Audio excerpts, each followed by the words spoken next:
Hi Cancer, we'll get straight into it. Thank you for joining me as always. Okay, the Priestess of Enchantment. This is beautiful. February 18th to March 17th. These dates may resonate with the person, the time frame you're meeting. Maybe they have some sort of auspicious dates that are connected, such as birthdays or special occasions within the time frame of these dates. The Priestess of Enchantment carries just that, enchantment. There's some sort of inspiration, or it's almost like you'll be very enamored with this person and vice versa. But there's really just something that hooks you in, Cancer, and you probably won't be able to explain it in words, but there's just something almost majestic about this person that's coming in around you. And for you, emotionally, I feel like you'll really just connect with this person. And if the Priestess of Enchantment is coming up, it really indicates that this person is going to inspire, mentor, lead, guide you in such a beautiful way here. They're constantly going to inspire you, and they are very enchanting in what they do. Now, this could be the way they carry themselves, the words that they speak, the energy that they have around them, but it's just going to pull you in, Cancer, in a really beautiful way. And as I said, you might not be able to describe it in words, but the feeling will be there. There's no doubt that this enchanting feeling will be there, and it could be something almost like they believe in magic or they believe in fairy tales. So I feel like they're a hopeless romantic, or they believe in the sort of magical element of love and of soulmates, which is really beautiful. I think there's someone that's coming in with a lot of hope, a lot of magic, a lot of wishing.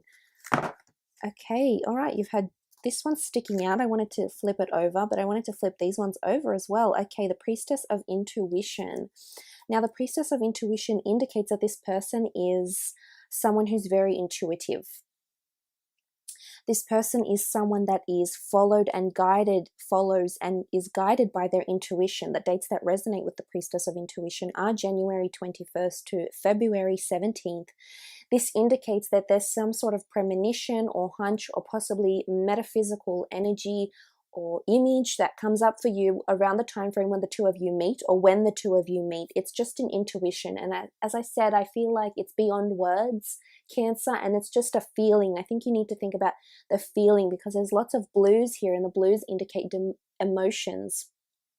So you really need to think about how you feel about this person, because this is your intuition, this is your emotion that's going to be reaching out and speaking to you, and you need to listen to this, because I feel like your intuition about this person and their intuition about you is going to be reciprocated. It's going to be spot on, and this is how the two of you will connect and be compatible, because both your intuitions are being guided into each other. And this is something really powerful, Cancer. This is something that's higher than ourselves. This is a higher power, a higher doing, divine orchestration here from the gods, the angels, the universe. This is something really physical, really metaphysical, as most soulmate relationships are, but this is just something next level. And honestly, looking with the intuition card here, I feel like you'll be intuitive about where your future will go with this person, almost as if you'll see this person's future in your eyes. Now, they could also be involved in tarot, intuition, mediumship, clairvoyancy as well, these people, so you might notice these attributes to them. Okay, solitude. I feel like they might only have a few select group of friends, Cancer. They like to keep to themselves. They like to withdraw. It's not that they're not social. I think they are social. However, I think because of their intelligence and their empathy, I think they could be very much an empath. I feel because of this, they tend to steer away from large groups of people, because they are so empathetic and carry that residual emotional feelings within them, and they in turn don't want to feel too weighed down or burdened down by this sort of energy. And this may be something they'll open up to you about, or this may be something you just feel about them. Remember, there's feelings that you'll feel about this person, and I think for a lot of it, it's connected with this. There's also this with the Priestess of Solitude. This equates to autonomy. So this could be they own a self-governing business. This could be they're on the path to success. This could be they're self-studying, they're self-learned, they're self-educating. There's something about autonomy around them as well. Now, the Priestess of Innocence, I think, was poking out, so I wanted to pull her out. But this is beautiful. I like this. I think this person has a very optimistic and childlike view on love and possibly life. I feel like they're innocent of a lot of hurtful experiences, maybe. Maybe they've never really experienced a soulmate connection before, or maybe they've never pursued it or followed it enough to know. But the Priestess of Innocence indicates that they have been innocent or have closed their eyes to something. You can see You can see this priestess here, she's got her eyes closed. Now, this could be that they close their eyes to visualize and communicate with people that have passed on, or they need to register everything they're feeling about people around them, because I feel they have some sort of ability, a metaphysical ability to feel or to think what other people are thinking. And I think this will be very, very intriguing for you. I also feel like with innocence, they might not have lived many lifetimes. Their soul might be quite young, or they might be quite young at heart with the priestess of innocence. I love what this represents. There's a purity, you know, you see these baby pink colors. So this is beautiful. I feel like they like to be outside, they like to be outdoors, and they believe in the element of nature and magic and everything that it can bring to you. So this is someone who's very, I think, whimsical or creative, possibly a writer, an artist of some kind. I think, you know, I wouldn't be surprised looking at the priestess of solitude here that they may be someone that, because of fantasy experience or creative imagination, they're able to conjure up these wonderful stories. Okay, the Lovers card. Some of you, this person is already in your life. You just haven't noticed them, Cancer. This person has already, it's almost like Cupid has been, has already pricked, you know, has already used his bow and aimed and fired at this person in your life. So for a lot of you, this person is already around you in some way. Maybe they're a neighbor, maybe there's someone you work with, maybe there's someone you talk to online, maybe there's someone in your community or in your town, but there's someone you might have crossed paths with already here with the Lovers card. It's also indicating with the Lovers card that this person is, again, there's a romantic notion, so they could be very romantic. They could be a believer in soulmates.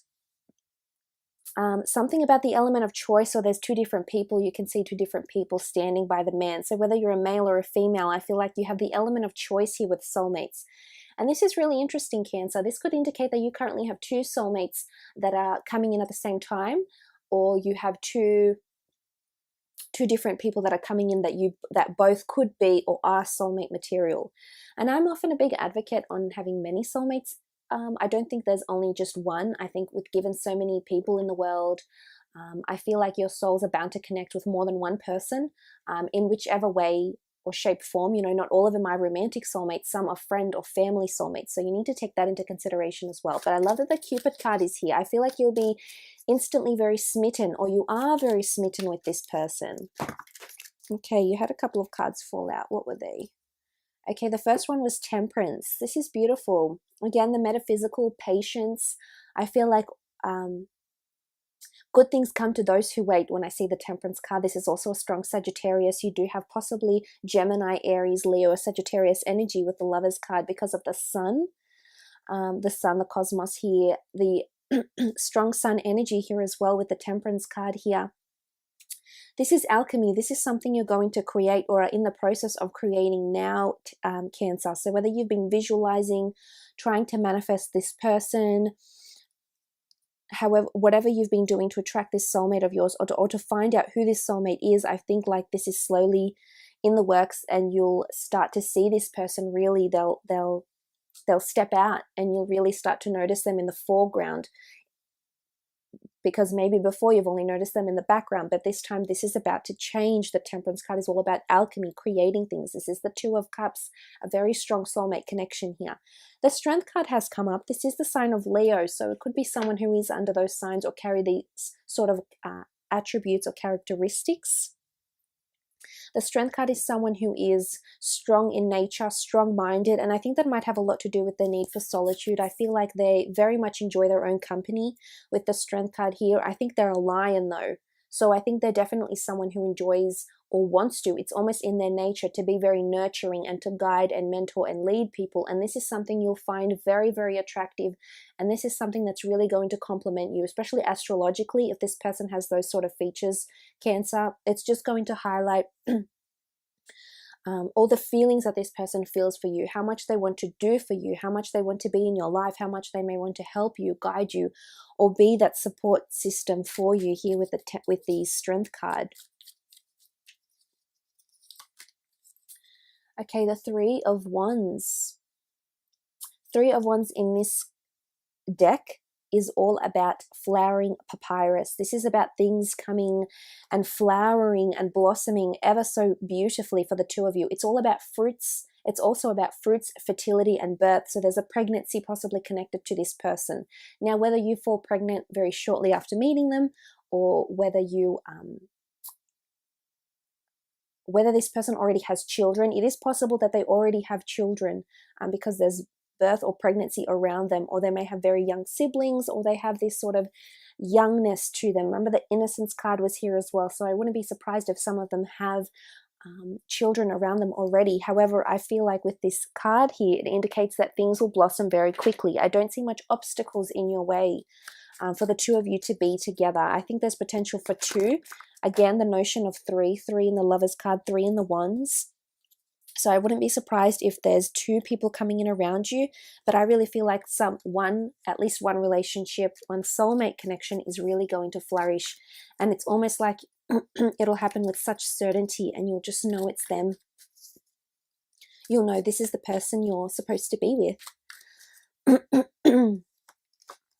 Okay, the Knight of Wands, a traveler, a journey, also a fire sign, someone, there's a lot of movement around this person. They could be foreign to you, foreign beliefs, traditions, backgrounds, heritage. They could know many languages. They might have traveled or travel for work.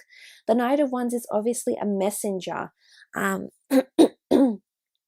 I feel like this person is very quick to act. They're not slow, they're not stagnant. They step into this leadership role. Whether it's in work or whether it's in their personal life. Maybe they're the eldest sibling. Maybe they maybe they're not the eldest sibling. Maybe they're the sibling that always looks after their younger brothers and sisters. Or maybe they're already a father figure or a mother figure. So I feel like there's some sort of leadership that's surrounding them with the Knight of Wands, possibly a fire sign. Strong Leo and Sagittarius is present here in these cards. Okay, Leo again with the Queen of Wands. There is a Gemini underneath with the Lovers card. And an air sign, Gemini, Libra, Aquarius with the Priestess of Solitude. But this is Leo. This is openness. This is them being quite receptive. There's a very strong sexual energy with the both of you, the Knight and the Queen, which is very nice. You'll definitely be ignited by passion, fire, lust, and emotion. They're quite open-minded and receptive, which I like, and they're one with nature. They adore nature. They adore being outside. There's animals in these cards. There's 2 felines. You know, we have the lion here, or the lioness, and then we have this wonderful black little kitten here, followed by the lions embedded on the throne and in the banner behind her. So look, I feel like there's something to do with animals with this person. Now, this could be, maybe they have a spirit animal, or maybe they have pets, or maybe they work with animals, but there's definitely a nurturing and appreciation for life forms, whether it's flowers, plants, animals. They could be quite a humanitarian Cancer, quite into philanthropy and helping their environment. I think they're an advocate for this, maybe in some way, shape, or form here with the Queen of Wands. Also, movement. Okay, Queen of Cups has come up. This is you, whether you're female or male. But look, I feel like there's potential for wonderful emotional connection here. This is the Holy Grail. This is you knowing this person's worth. I feel like there's also gifts and spoils. I feel like this person will like to spoil you with the Queen of Cups. I like what she represents. It's emotional growth. And it's almost a very grounded energy. You can see one foot of hers is in the water, and then the other one is on the ground, and she's adoring this chalice here, this Holy Grail. So I feel like there's a lot of appreciation from this person for you, and vice versa, that you'll never feel unappreciated with them. They'll always try and see the good. They'll always bring out the best. They'll always reminisce on the best. They dwell on the positive, not the negative, with the Queen of Cups. Strong water energy here, Cancer, Pisces, or Scorpio. Okay, Page of Swords. I feel like sometimes they might be a little bit too much in their minds. Now, how do I say this? Because of their analytical nature, because of their creativeness, imaginative nature, I feel like often that is why their mind can sometimes be their biggest downfall somehow. So not that they don't have strength in mind. I do think they're quite strong-willed and strong-minded. However, with the Page of Swords, I feel like they could be a little bit nostalgic. And I guess when the two of you would come together in this sort of aspect, this could cause a bit of strife, or this could cause a bit of, I guess, too much reflection and too much nostalgia with the Page of Swords. You can see that he's looking back. So I'm not sure what this person is looking back. I feel like they might have something in their past that they constantly look back to, are nostalgic over. Maybe they've lost someone, maybe they've been really hurt before. But I think that for some of you Cancerians, this person is holding something in their past that they haven't spoken about yet, or are yet to disclose to people with the Page of Swords. Sometimes their mind can get the better of them, and sometimes instead of listening to how they feel, they listen to their thoughts, and sometimes they act with logic and not with emotion, is what I'm seeing here. Let's have a look when this person will be coming into your life, or what sort of energies you'll be encountering when this person comes in. Oh, wow. Okay, this is true love. This card doesn't come out too often, Cancer, so I'm very, very glad it did, and I couldn't be happier that it came out for you. The love card is all about a true twin flame soulmate connection here with the love card. And if this person is coming in at a time where you'll feel the most loved. This could be in friendships, in family, maybe if you've come from a dysfunctional family and you're still healing, or there's still breakthroughs that need to be achieved or worked on. I feel like this person is coming in at a time when love is the most potent thing for you in your life. Love for animals, love for pets, love for friends, love for siblings, love for cousins, etc. It's when you exhibit the most love. So when you exhibit the most appreciation, the most love for things around you in your life, when you have that pure, and this is self-love too, don't forget, this is self-appreciation and needing to love yourself. When you become in alignment with this Cancer, you will invite this person into your life, and you will share this wonderful connection, because this is a tree of life. And look at the two of you. This is when you will meet. This is when you'll connect under this tree of life. Absolutely beautiful here, Cancer. I hope this reading has been insightful for you. Thank you so much for watching.